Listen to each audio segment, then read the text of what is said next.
श्याम एक मजदूर व्यक्ति था जो हर रोज मजदूरी करने फैक्ट्री जाता था। पर एक दिन जब वह फैक्ट्री से घर वापस आ रहा था, तब अचानक से एक गाड़ी पीछे से आई और श्याम को टक्कर मारकर चली गई। श्याम तेजी से सड़क पर गिरा और उसकी वहीं पर मौत हो गई और उसके पीछे रह गई उसकी पत्नी और उसकी 2 छोटी बच्चियां। श्याम के परिवार वाले बहुत दुखी थे, वे बेचारे रोते रहते। धीरे धीरे 2 दिन बीत गए पर घर में चूल्हा तक न जला। बच्चे भूख से बिलख रहे थे। उन्होंने कई दिनों से पेट भरकर खाना भी नहीं खाया था। वे बेचारे भूख के मारे रोते रहते और आज तो मुंह में एक निवाला भी नहीं गया था।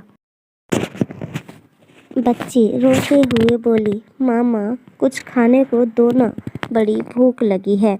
बेचारी माँ भी क्या करती, जब घर में कुछ खाने को था ही नहीं तो बच्चों को क्या देती। कोई पत्थर दिल भी इस दृश्य को देखकर उसका दिल पसीज जाता। उस दृश्य को देख व बच्चों की हालत देखकर पड़ोसियों को भी दया आ गई। अगल बगल के पड़ोसियों ने उन्हें खाना दे दिया। बड़े दिनों बाद जिया और रिया ने आज पेट भरकर खाना खाया। बिमला ने अगले कुछ दिन इसी तरह से उधार लेकर और इधर उधर से मांगकर अपने बच्चों का पेट पाला। लेकिन यह भी कब तक चलता। पड़ोसियों ने अब मदद करना बंद कर दिया। बिमला पागलों की तरह काम ढूंढने लगी, पर तमाम कोशिशों के बावजूद भी किसी ने बिमला को काम नहीं दिया।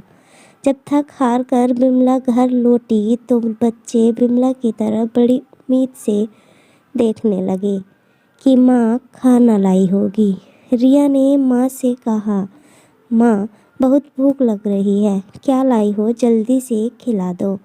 बिमला बच्चे की बात सुनकर रो पड़ी और बच्चे तुरंत समझ गए कि माँ के पास कुछ भी नहीं है। बच्ची रोने लगी और माँ से जिया बोली, माँ कोई बात नहीं, हमें इतनी भूख नहीं लगी है, हम पानी पी लेंगे और सो जाएंगे, आप चिंता मत कीजिए। उस रात पे फिर से भूखी सो गई। धीरे धीरे दिन बीतते चले गए और बिमला को काम न मिला। बच्चियां हर रोज़ इसी उम्मीद में रहती कि आज माँ ज़रूर कुछ खाने को लाएगी, पर खाने को कुछ न मिलता। बच्ची फिर से हताश रह जाती। एक दिन भूख के कारण रिया की तबीयत खराब हो गई। अस्पताल ले जाने के लिए भी पैसे ना थे और ना ही रिया को खाना खाने को मिला। रिया की तबीयत और बिगड़ती चली गई और एक दिन ज़्यादा भूख और खाना ना मिलने के कारण रिया की मौत हो गई। दोस्तों, यह सिर्फ कहानी नहीं है, बल्कि दुनिया में लाखों लोगों की हकीकत है।